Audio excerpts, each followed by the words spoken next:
So, Broussard, what's on the line for Giannis in tonight's Game 3? Jenna, pride and reputation. Pride and reputation. There's no shame in losing to a better team. And at this point, even Nick understands the Brooklyn's just a better team. All right, even without James Harden, they've still got two of the three best players on the floor.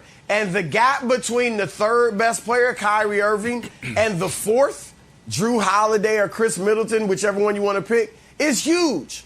All right, so he's up against a better team. No shame in losing that. Entering these playoffs, I said, look, there's pressure on Giannis. He's definitely got to get them past Miami in the first round. But if they lose to Brooklyn, it's understandable. We see what Brooklyn is. But he's got to go down swinging.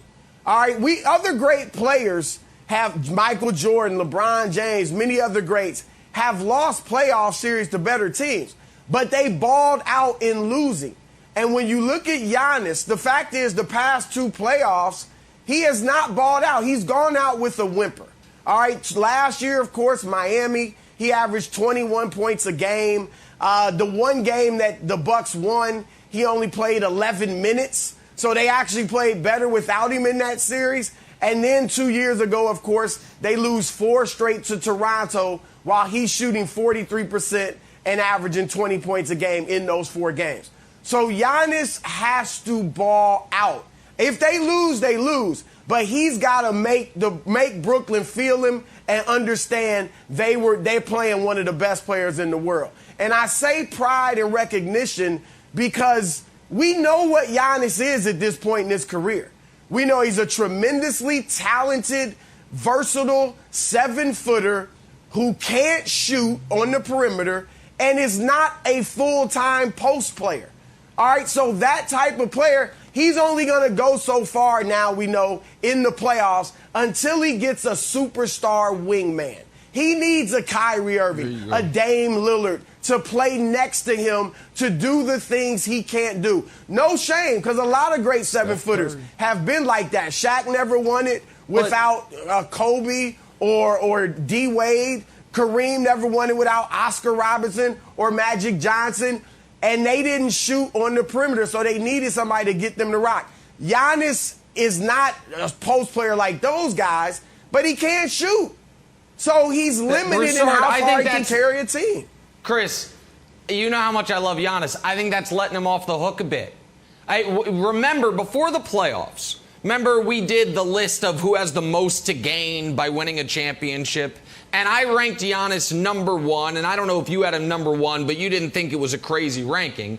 And you said, I don't know if it was on or off the air, but you said, if Giannis and the Bucks go through Miami, then Brooklyn, then Philly, and then we both thought the Lakers, but whomever comes out of the West, you start talking about him as, what does he need to do to be in the discussion of a Mount Rushmore type of player? What does he have to do to be in the discussion of one of the 10 greatest players ever at the end of his career? Because he would have already had the MVPs, the Defensive Player of the Year, and then a title without the super-duper co-star. And so I'm not saying the expectation was that, but if that's what he had to gain from a long, great run, what he has to lose from if they get swept by the Nets or go down 0-3 to the Nets, which means the series is over, is massive. Right. When we talk about the best players in basketball, the hardest one, and Brandon, this isn't a shot at your Nets, just follow me on this, the hardest guy up to this point to evaluate has been Harden.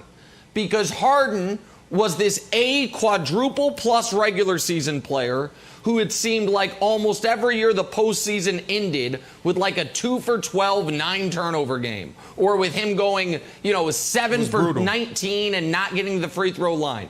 And so when you talk about the guys who are going to be there, it's LeBron, it's KD, it's Kawhi, it's Steph, it's Embiid. At this point, I give the credit. It's Jokic, it's Dame, it's Luka. Right.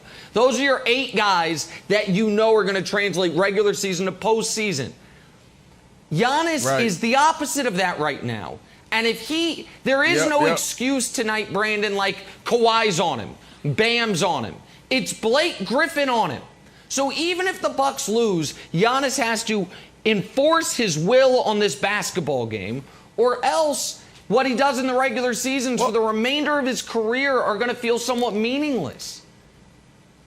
But he can do that. We saw him go for 40-something points against Miami in the first round. I think what's on the line here is the perception of who Giannis is. And Chris, you said at this point we kind of know who he is. I don't know if everybody's willing to accept that. But the perception is that this guy can lead you to a title as is. And he can't. He absolutely can't get it done. Right. Look, here's the deal. You said something interesting yesterday, and then you just touched on it today. Giannis needs to put his back to the basket. He needs to get in the post. If you go back and watch game 1, he was unstoppable. So, Nick, when you're talking about imposing your will, go back to game 1. When he caught the ball in the post, he scored at will. They couldn't do nothing with him. But the reality is he needs to develop a shot, or, hell, don't develop a shot. Just develop the game in the post and get that wingman that you said, hell, maybe even a Steph Curry. Steph Curry could possibly be out there. You know, I don't know if they probably can't get it done. They just doubled down on Drew Holiday and a couple others.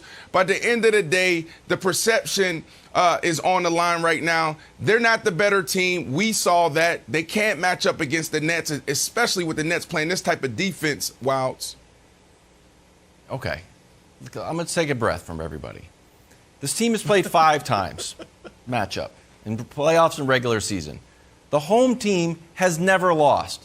Giannis in the regular season was averaging Wilt Chamberlain-esque, like 40 points a game. What has happened in these last 2 games is not a referendum on Giannis, even though he scored in the teens last game. It's a referendum on a cold shooting streak that from Chris Middleton and everybody else on the three-point line. So they shot into like 26%. At home, they shoot 39% from 3. Once they get some of home cooking, the good kind, I think they'll be totally fine. And we'll be like, look at Giannis defending home court, just like we thought we were.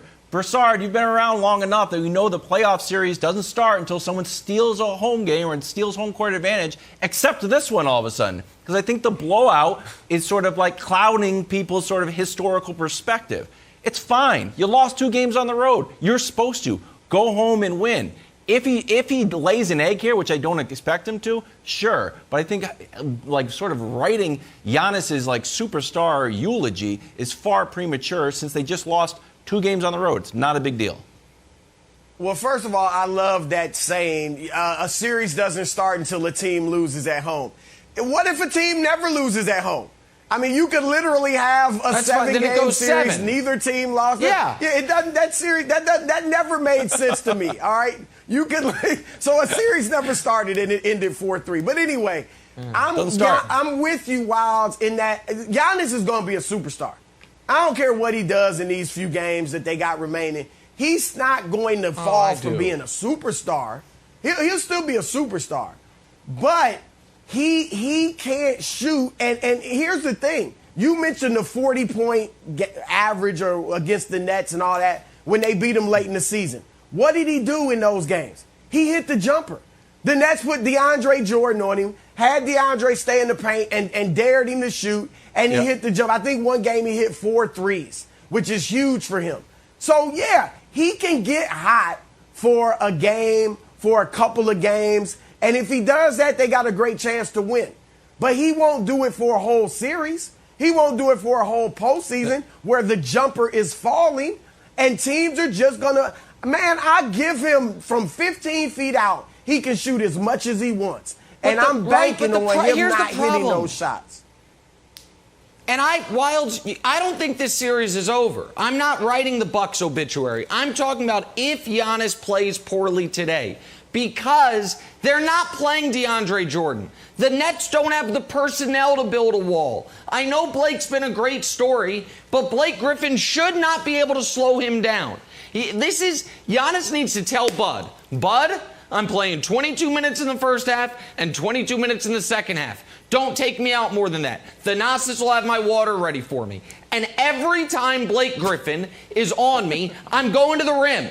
And if that means I got to shoot 20 free throws, then I got to shoot 20 free throws. But if we're going to go down, we're going down through me. Yes, Middleton. Yes, Holiday. Yes, Bryn Forbes need to shoot better and play better. But I can't rely on that. I need to pencil in for myself 40 points tonight because they got nobody on this team that can stop me. And Jenna, if he can't do that against this Nets defense, then what are we talking about for Giannis moving forward? I hope he does it. I think he can do it. I'm going to pick the Bucks tonight. I think he will do it. But if he doesn't, it's a big problem for them. A big problem, not just for this series, but for the near future. Thanks for watching. Subscribe here to get the latest from the show. Also, be sure to check out more of the best clips from First Things First, or go watch a few segments from our other shows on FS1.